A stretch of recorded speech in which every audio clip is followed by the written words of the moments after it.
Our Plant Stories has been nominated as a finalist in the Independent Podcast Awards in a new category called Environment and Natural World. I'll let you know how we get on. Thanks to all those who are regular supporters of the podcast with their commitment to buying a monthly coffee. And to Anne, who also sent some caffeine my way this month, all of which goes towards paying for this podcast, the hosting platform and the editing programme. The link is in the show notes. And now, a plant story. Welcome to Our Plant Stories and an Offshoot episode. These episodes always seem to come from the plant stories, and I guess just show how plants are so endlessly fascinating and powerful. The latter, I think, is illustrated by this conversation with Kathy Slack, who you may remember from Series 2 and an episode called Kathy's Radishes. When you're in a situation where you have to be driven to the doctors because you can't drive, or you can't make tea because your brain can't compute what needs to be done, or you can't face going outside hardly, making something grow feels really empowering. Well, recently I went to a bookshop in London for the launch of Kathy's new book, which is called Rough Patch: How a Year in the Garden Brought Me Back to Life. There was food, and you won't be surprised to hear that this book also features recipes. I really wanted to talk to Kathy about her book and share that conversation with you. So, here it is. The book is now available. I love the book. We're going to talk about the recipes, I'm sure. I loved the recipes as well. I think that's great in a book. But I wanted to start, I guess, by asking you, what made you want to write the book? It's been a really long process. And honestly, the first thing that made me want to write the book was that my agent at the time, this was in maybe 2018, 19, who I was working on a cookbook proposal with. And I'd only just started working with her, and I was telling her about how I got into vegetables, and she went, "Oh, wait, that's the story you're going to tell." And I went, "Am I? Really? God, it never occurred to me, but it's not very dramatic. You know, I just sort of flunked out of a really good job and went to pick vegetables for a living. It's not really much to tell it." And she went, "Oh no, there is a story there." And so I had a first crack at it because, you know, I'm an only child. I always did my homework. I'm a good daughter. So I was just like, "Oh, right, okay, then we'll do that." And I had a crack at it, and she looked at it and she went, "Yeah, you're kind of holding back," which I knew I was really. I hadn't really come to terms with what I wanted to write because it had never occurred to me. So I left it for a while. Then we did the cookbook because that happened to sell miraculously. So I was like, right, well, I'll concentrate on that then. And then after I'd got From the Veg Patch away, I kind of returned to it maybe in 2022, I suppose. And that was so useful because you read it like it's somebody else's words. And I read it and went, "Oh yeah, she's really holding back," and kind of went right back to the beginning. But I'd kind of cracked at least the structure by then. So I felt that gap was so useful because I'd got a structure and I just rewrote like 98% of it and put recipes in and tinkered around with it and made it funnier and made it darker and just took it to the extremes a bit more and went from there. Did you have a reader in mind? I suppose yes and no. No, because when I first started, I'll be honest, a lot of the motivation for writing it is quite selfish in that I just wanted to get it down on paper in a way that I wouldn't forget the lessons that I'd learned from the soil, if you like. And they feel so flimsy and so ephemeral almost that and when life gets very busy, it's very easy to forget those things that you see when life is tranquil and you're thinking great thoughts. And so I wanted to get them down for that reason. But then as I got into it, I realized that if I had had something like this back then when it happened to me, I mean, the world was a different place then. I had my meltdown in 2012-ish, give or take, and people didn't talk about mental health in the way that they do. Like, we didn't even know what burnout was then. So I felt like if I'd had something like that to read, then I might not have felt quite so alone. It might not have fixed it, but I wouldn't have felt like I was the only one. It's interesting you use the word selfish, because I read it and thought this is incredibly generous that you are sharing so much of yourself and so much of your story in a way that all of us can relate to, and see parts of the way that the world lives, the way it drives, the way we motivate ourselves, the way sometimes we don't even realise how we're taking on attitudes or ideas. I just thought it was incredibly generous. Oh, well, thank you. I suppose that because it is quite exposing, and actually that has been a really unexpected benefit of it, because I'm quite a private person generally, and then to be this honest and this open about everything that went wrong, and a lot of it is really not edifying at all. It's a huge release, particularly when you've been the sort of person who's spent so much time thinking about how you come across to other people and worrying if whether people like you or not, and then suddenly to just put all the worst stuff down on paper and go, yeah, all right, read it, is really, it's a bit frightening, but at the same time it's mostly just such a release to have it all out there, and you kind of go, right, well, if you know that, then that's all I've got, there's nothing else. Doesn't get worse than that.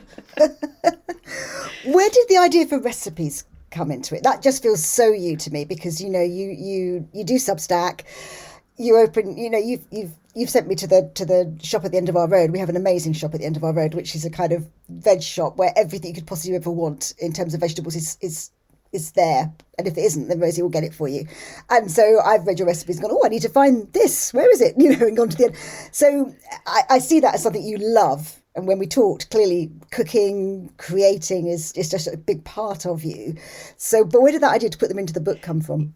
Yeah, by the way, I need to come and visit that shop. That sounds amazing. It's wonderful. The recipes were always going to be in there, because it's kind of it's the culmination of, it's what I grow for.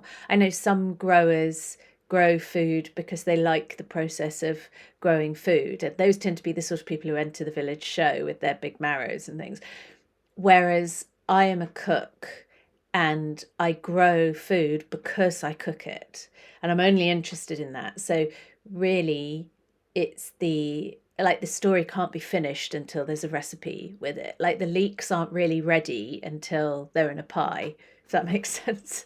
I like it. Yeah. So I always wanted recipes in it, and because the story is so much about how I found, as well as comfort being out in nature and in the garden, but how I found peace but agency and creativity by cooking. It kind of, they had to be in there. They had to be in there. And also, I feel like sometimes, how to put it, it would be really easy to write a very middle class misery memoir. Oh, I had everything, it all went horribly wrong. And and I feel like that's a bit, my diamond shoes are pinching, and I wanted it to be something other than that. I wanted it to be joyful, and I wanted it to be useful. So recipes are joyful and useful to me, so they went in there. You're quite kind of self-deprecating about your kind of ability to grow vegetables. And yet I'm reading it and you've got gluts. So I'm thinking, this is a woman who does know how to grow vegetables. Or do you? I don't know. I mean, was that something you learned, or was that, what's your philosophy on that? Well, I'm self-deprecating about it because I kind of revel in having a space where stuff can go wrong and it really doesn't matter. It's kind of what I love about growing veg, and why I don't understand flowers and plants generally. And herbaceous borders just fill me with horror and terror and anxiety, because if you get, I think maybe we talked about this last time, like if you get a shrub wrong, it's an expensive mistake and you feel like that's been years of work and effort and it's done for. Whereas I think we did talk about this in the radish episode. With a radish, you just have a go again 4 weeks later. It's brilliant.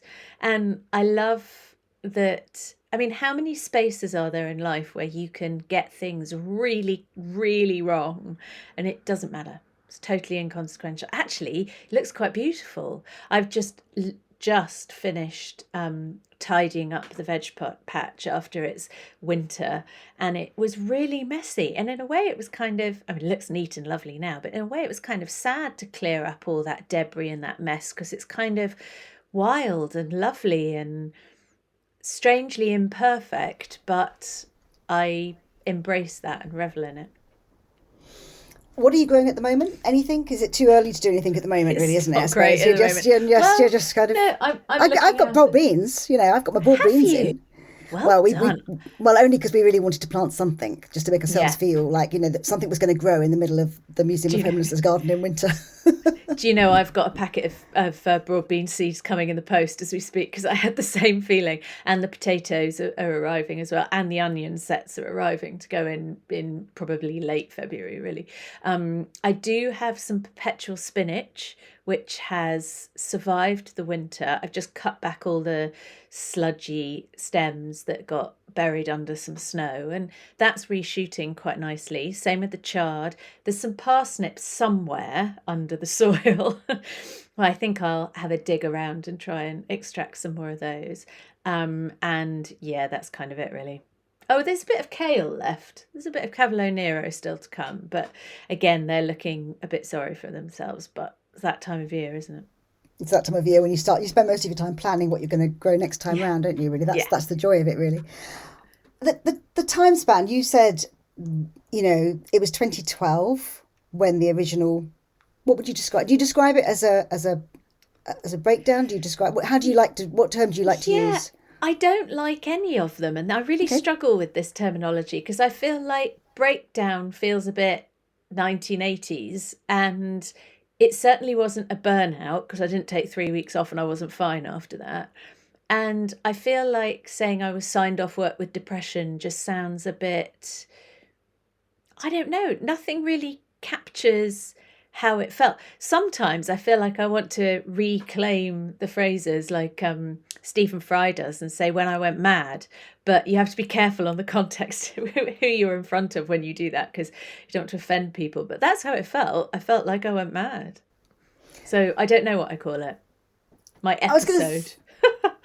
Well, I was going to say that the time lapse from there to now, do you feel there's been a shift in our attitudes towards mental health, towards mental health and the impact that nature can have on us when our brains are feeling frayed? Well, we are feeling frayed. Enormously. So when I was signed off work, my bosses were amazing and hugely ahead of their times, and they said to me, it's no different from if you'd broken both your legs. In fact, it's probably a bit more serious than that. So let's take it seriously. They were amazing. But I think they were in a minority just because, not because of any malice, just because of lack of understanding. Whereas now we are so much more aware, particularly in a workplace, which I think is 99% a good thing and 1% a bit much, which I talk about in the book. I have quite a lot of reservations about talking about mental health as openly as we do. I think it's wonderful that we do overall, but I think we can, well, there's all sorts of potential disasters and pitfalls, but from a nature point of view, I feel like lockdown really changed things, and the pandemic, and all of us being so removed from day-to-day life and finding so little stimulus, that actually going out into nature, it was like we all looked up from our phones and went, oh, look at this. I don't have to get in the car and go to the Peak District to see nature. It's right here. I need to go outside. This is great. And I think that was one of the few great things to come out of the pandemic. When you talk about nature, you really talk about getting your hands in the soil Yeah, a yeah. And lot. I feel like, and this is where I draw a distinction between getting out in nature, in inverted commas, and growing vegetables, because I feel like you go out in nature and you can look at it and you can experience wonder and awe and a sense of yourself as part of a greater world, and that can be make you more mindful, and that can be restorative and comforting and things. But and the same with gardening generally. But with growing your own food, you get that, but you also get this sense of agency that when I had depression, I was lacking in spades. You know, I couldn't make tea, I couldn't drive, I couldn't function.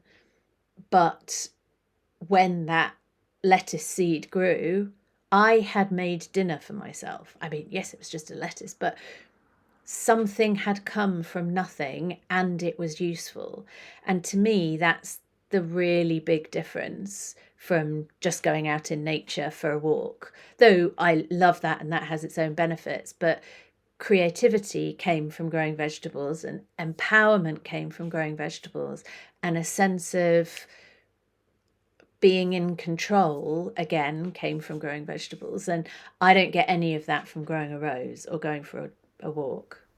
So I think It's it's quite different. interesting because somebody new came to the Museum of Homelessness Garden just last week, and they'd arrived just before I arrived, and they had said to somebody very clearly, I'm not coming here to weed. I do not want to weed. I'm interested in growing things that will sustain me. And it Mm, was so interesting. I thought of you at that point and the book, and it was very clear. And we talked about what those things might be, and one of them was soya beans. That, it was interesting about yeah. what it was that person felt. It was not about weeding, just being in the space. It was about sustaining myself, which again talks a bit to what you've described, I think. Yeah, and I love that word sustaining yourself as well, because it's not just about the food that sustains you. It's also that sense of yourself being capable again is very sustaining. Yeah, I like that. Well, one of the things I feel when I read a book like yours is is you hope that we as readers come away with a better idea of how we should behave, what we should say to a friend who finds himself in this place. Can you tell us a little bit about that? Because I think that is really a key Yeah. message. Because sometimes you just don't know quite what to do, what to say.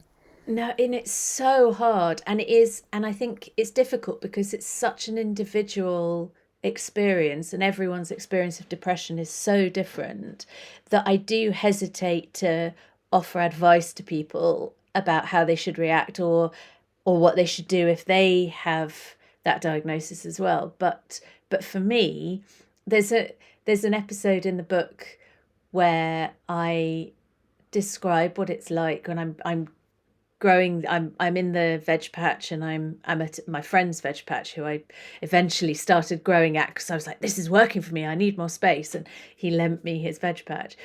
And I'm sort of weeding away very quietly, and I can really feel like I'm being watched.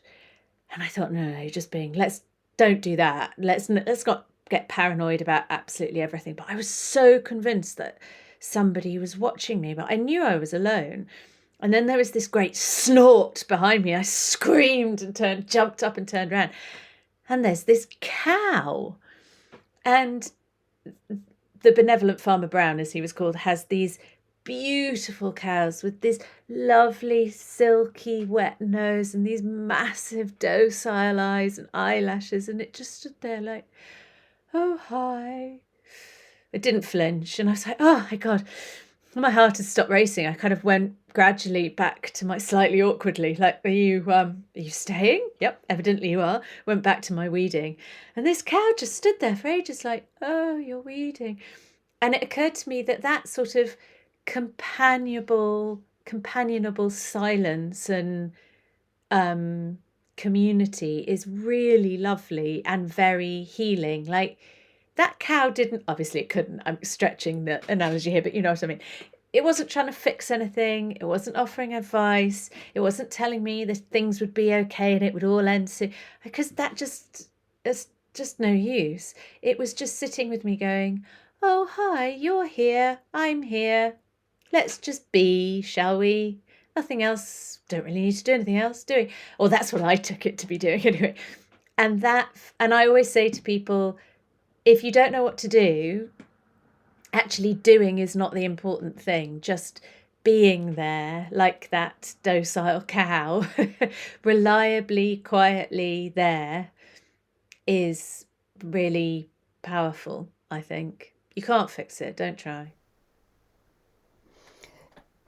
You write very beautifully descriptions of places and times in the book. And just as you've described that incident, it reminds me of another one in the book, which is the opposite to not doing, which is when you're at Dalesford in their wonderful vegetable garden and you are overseeing a visit from a very busy group of people who have come for a day out. Do you want to describe that incident to me? Because it really did make me laugh out loud. And I'm hilarious. sure... It made me laugh out loud at the time as well. And I really made an effort to remember that day, because it felt like my old world and my new world had collided. So I had got a job after I'd recovered enough to go back to work. I'd tried to go back to advertising, which was a hilarious disaster, more of which in the book. And so I quit permanently. And cat food's not your thing, basically, is it? Basically, that's the spoiler. Yeah, I don't do cat food. And I'd got a job at Dalesford Organic Farm, which has a cookery school, and I was working in the cookery school, and I was giving tours of the veg patch, which is, I mean, I call it a veg patch. It's this huge, like 10-acre market garden, and it is blissful. And it's bigger than that now, but at the time it was 10 acres. And I was giving a tour to a corporate group who'd come for an away day, like a bonding day. Cookery schools are perfect for group away days. And they were some corporate, like media company type. And I knew what they were going to be like before they arrived, because the poor team secretary had been on the phone to me pretty much every day in the run up to it, organising it, going, will there be Wi-Fi? Yes, there'll be Wi-Fi. And can we make sure there's lots of booze? But I also need the time for the CEO to have some chats with some people, because, you know, and yeah, it was, and can it be a competition? There must be prizes. Like, yes, of course, you know. So I knew what we were going to get. And they arrived and they were all like heads down in their phones, and there was no signal. I can't get signal. What are we going to do? Like, where are we that we can't get signal? They were hilarious. And they were all sort of jockeying for position and stuff. And then I took them out into the kitchen garden in one of the breaks. And it was the most beautiful day. It was quite early in the summer, and everything just looked magnificent. And very quietly, phones go in pockets and people they kind of look up, literally, but also in their minds as well. And like, it wasn't a revelation to them, but you sort of wander around and you pick a lettuce out of the ground and go, try this, it's really peppery. And they look at you like, you just picked that out of the ground. You want me to just put that in my mouth? I'm like, yeah. Where did you think they came from? What did you say? But because life can be so removed from the point of growing, I can see why you don't remember that. I didn't understand that. And then they taste it and they go, oh my God, who knew? Well, I know it took me a while, but I know now as well. And then very gradually they it was just so lovely to see people go, oh look, this is amazing, actually. How did it never occur to me that this is where vegetables came from? And that's what they do. They grow from nothing into something, and then I eat it. That's incredible. Because the problem is that in between they grow into something and I eat it is this massive process of washing and packaging and transporting to a supermarket and my secretary growing out at lunchtime and buying it for me in a salad from Pret, and then I eat it. And there's no connection with it anymore. So just to see that little glimpse of people go, oh, wait, felt like I was reliving the same experience that I'd had when I discovered vegetables and went, oh, hang on, there's a connection here and it's restorative and I feel strangely lighter for it. And it was really fun. Really fun. It almost day. feels like a slightly out of body experience for you though, because you're kind of looking down, watching this scenario play out that, as you say, could have been your life if you went back 10 years. Yeah, it was quite a sliding doors moment. Yeah. It's beautifully told. There were lots of beautiful descriptions in the book when you do, you describe moments in your life and things that you write about it beautifully, basically. And the pictures are in our head at that point, as as we're reading it. Oh, I'm glad. Do you hope listeners will take away from it? No, that's wrong. They're not listeners, are they? That's me. What do you hope readers will take away from it? They can be listeners as well, because it'll be an audiobook form as Perfect. well. Read by me, Lord help us all. So I hope joy, really. Although it's dark in parts, I really hope that it's a joyful and that it's just a joyful read. It should be. I hope it's inspiring a bit, and I hope it gives people some ideas of what to grow and some recipes to cook them with. And maybe if you've never grown anything before, there's a very detailed explanation of how to grow basil at the end of the book. So if you've never grown anything before, start there.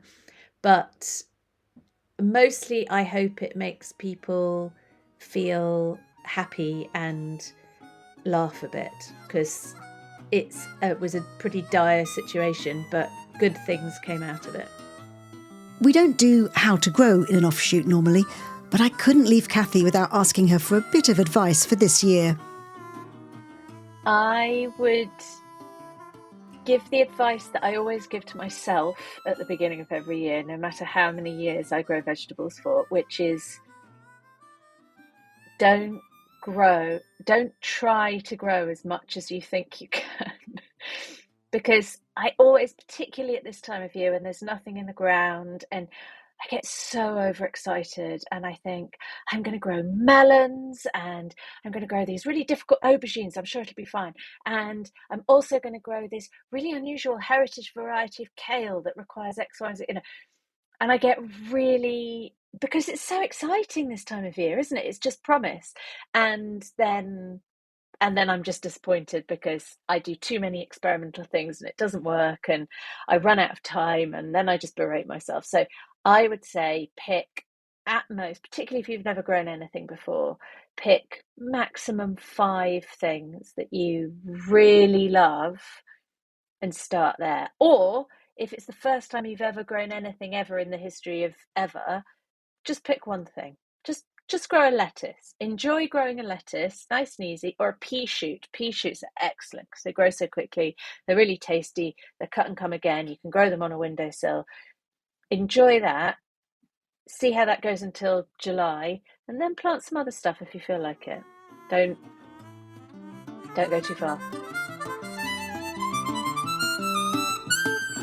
Our Plant Stories is an independent podcast presented and produced by me, Sally Flatman.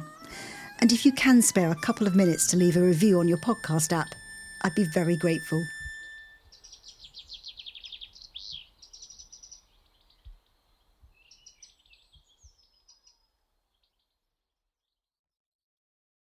Thank you for listening.